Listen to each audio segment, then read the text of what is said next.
What's up boys, j'espère que vous allez bien, c'est un plaisir de vous accueillir dans un nouvel unboxing. Cette fois-ci, on n'a pas de carton puisque cette paire, j'ai unboxé il y a de ça 2, voire même 3 semaines. J'ai reçu cette boîte de la part de Under Armour France qui m'a dit « Bon Kix, on t'envoie une paire en archi anticipé ». Malheureusement, j'ai pas pu publier la vidéo directement, du coup j'ai pu voir le modèle, j'ai pu enfiler le modèle. J'ai malheureusement pas pu le tester, mais aujourd'hui enfin, je vais pouvoir vous partager le nouveau modèle de Steph Curry.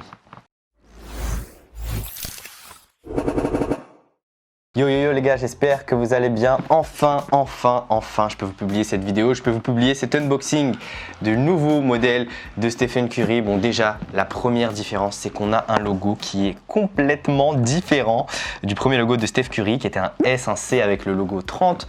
Juste après, là on a un nouveau logo. On a une nouvelle image de marque, on a une nouvelle marque complètement parce que je ne sais pas si vous étiez au courant, mais apparemment Under Armour veut utiliser la gamme Curry comme Jordan et Nike. C'est-à-dire que Curry aura sa propre gamme, sa propre marque dans la marque et Stephen Curry pourra lancer ses propres produits. Donc à aujourd'hui, on a une boîte avec un logo qui est un peu bizarre. Personnellement, c'est pas ma tasse de thé pour être tout à fait transparent avec vous. C'est pas forcément un logo que j'apprécie. Après, on est toujours un peu soucieux de la différence. C'est pas un logo aussi qui véhicule énormément de choses. Je me suis un petit peu renseigné, j'en ai parlé un peu avec des passionnés de chaussures de basket, notamment avec mon pote Gaylor que vous avez vu sur l'unboxing de la Jordan 35, qui m'a dit que le logo voulait faire référence, vous savez, quand Steph Curry met un 3 points, il met sa main comme ça avec les 3 doigts qui ressortent et du coup on a ce même sigle avec les petits 3 doigts qui vont ressortir de ce côté-là. On a bien évidemment le S, on a un C juste ici. J'essaie de voir s'il y a un 30 qui est aussi à poser. Je pense quand même que le designer il a dû se casser la tête là-dessus pour pouvoir véhiculer 15 000 messages de par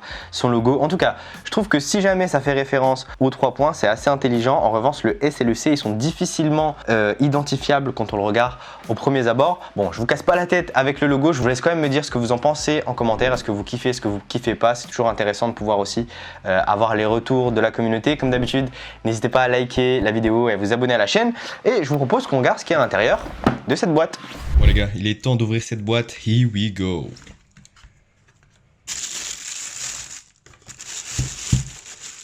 Ok, nice la petite Curry. Bon, je m'attendais à un coloris un peu plus flashy que ça. Bon, noir, on va faire avec, hein. Bon les gars, ça faisait un moment que j'avais envie de vous partager un peu mes avis sur cette Curry 8, sur cette, j'ai envie de dire Under Armour à chaque fois, mais bon. Et au premier abord, rien que d'un point de vue shape, elle fait penser un peu à une chaussure de running. Quand on la regarde, on a un chausson qui va parcourir toute la paire, on a un petit empiècement en cuir. Je ne vais pas comparer à la Jordan 11, mais c'est un peu la même chose. Il n'est pas verni, mais ça a l'air d'être du cuir, ou en tout cas du cuir synthétique. Il faudrait que je me renseigne là-dessus. On a un nouvel amorti qui s'appelle Under Armour Flow, et du coup de ce fait là on a une semelle extérieure qui fait aussi office d'amorti. Donc la mousse d'amorti est utilisée pour la semelle extérieure, à voir ce que ça donne sur le bitume, parce que si c'est de la mousse, du coup ça risque de s'user très facilement. J'ai pas eu de communiqué de presse, donc je pourrais pas vous partager les infos officielles sur la composition de la chaussure et la composition de la semelle. En tout cas, ce qu'il faut savoir, c'est que moi quand je les regarde, j'ai envie d'aller faire un footing. Bon, le deuxième aspect, et qui confirme ce qu'on s'était dit en début de vidéo, c'est qu'on a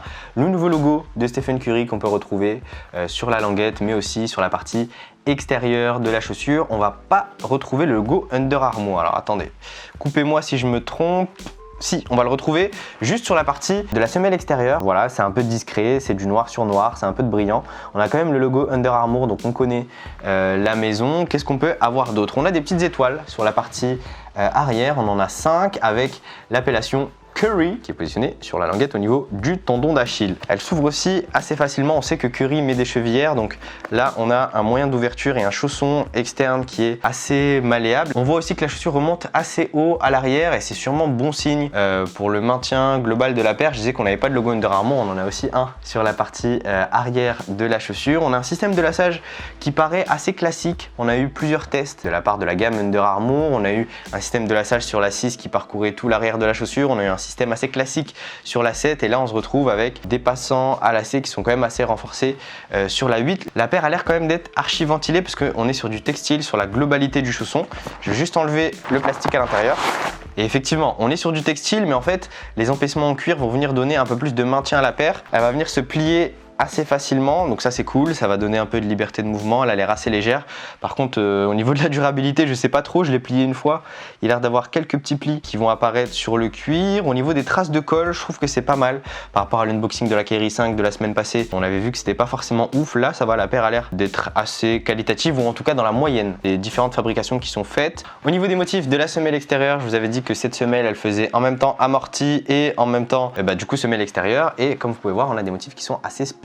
On a des petits picots qui vont venir ressortir sur la partie centrale, on a des motifs en spirale à l'arrière, des motifs à zigzag multidirectionnels à l'avant. J'ai hâte de voir ce que ça donne sur les parquets, j'ai hâte de voir si ça colle ou si ça colle pas. Personnellement, j'ai envie de vous dire, et je pense que sur les dernières Curry, la traction était vraiment bonne, donc j'espère que ça continue sur cette même lancée là. Je pense pas qu'ils vont sortir du jour au lendemain un modèle qui glisse, et Under Armour, leurs deux points forts à chaque fois sur les différents modèles qui nous ont pull-up, c'était la traction et le confort. Ce qu'a besoin Steph Curry grosso modo sur le terrain. Au niveau de l'amorti, ça a toujours été un peu de poids de mesure. On a eu l'amorti HOVR, là on a un tout nouvel amorti, toute nouvelle mousse qui a posé sur la chaussure. On a bien évidemment pas mal de rembourrage pour apporter du confort au niveau du tendon d'Achille. Et sinon, voilà, je pense qu'on a globalement fait un peu le tour de la chaussure. J'aurais peut-être aimé les recevoir dans un coloris un peu plus flashy. Je pense que le coloris noir pour lancer la paire, c'est peut-être pas le coloris le plus judicieux.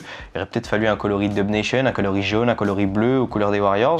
Là, on a un coloris noir, du coup, on peut peut-être pas voir l'intégralité et surtout les possibilités de personnalisation de la paire en termes de coloris, en termes, je sais pas, il y a pas mal de choses à imaginer. Je pense que du moins tu peux avoir un petit empiècement à l'avant qui peut être d'une couleur, le cuir qui peut être apposé d'une couleur différente. Les premiers visuels que j'avais vus de la paire, c'était une paire en blanche et dorée. Je sais pas si elle va réellement sortir. En tout cas, ce qu'on peut savoir, c'est que Stephen Curry est de retour en NBA et il va nous pull up une toute nouvelle paire. Encore une fois, tout dépendra de ses performances sur la saison, mais je sais que les modèles Curry sont montés crescendo quand Stephen Curry a passé une étape en NBA et a commencé à devenir back-to-back MVP, a commencé à gagner des titres. La gamme Curry s'est vraiment imposée comme l'une des gammes les plus vendues dans le monde. Je pense que sur la Curry 7, et vu que Steph Curry n'était pas sur les parquets, bien évidemment les gens ont pensé un peu à autre chose, sont partis sur d'autres paires. Donc pour moi, cette Curry 8 aura un rôle totalement crucial pour Under Armour dans les ventes, surtout que là ils sont partis sur un autre cap, ils sont vraiment partis sur le fait de créer une marque autour de Stephen Curry. Donc le pari est risqué, j'ai hâte de voir ce que les fans pensent et surtout ce que vous en pensez de la paire. Est-ce que vous aimez, est-ce que vous aimez pas, à quoi elles vous font penser, qu'est-ce qu'elles vous inspirent ces Curry 8. Personnellement, je dirais pas que c'est un coup de cœur, je dirais pas que je déteste la paire. Encore une fois, on verra avec le temps. Parfois au premier abord tu as une paire qui te paraît pas forcément ouf, quand tu vois 2-3 coloris tu commences à retourner ta veste. Donc à partir de là, moi je propose qu'on laisse le temps au temps, et une fois qu'on les aura testés sur les parquets, je pourrais vous donner un avis précis et concis comme d'habitude.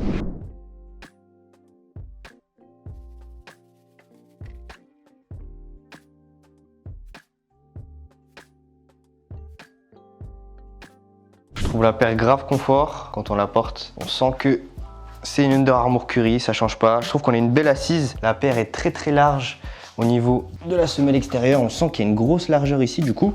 Alors, on se sent plutôt bien. Je m'attendais à ce qu'elle soit confortable, mais à ce point-là, franchement, ça déchire. J'ai grave hâte de jouer avec la paire. Je sais pas ce que vous en pensez de ce qu'elle donne au pied, mais en tout cas, moi, je trouve que c'est pas mal. En vrai, quand je l'avais vue pour la première fois, et surtout quand je l'ai unboxée, je me disais, c'est pas ouf. Mais au pied, quand on la regarde de haut et quand on la porte, franchement, ça déchire.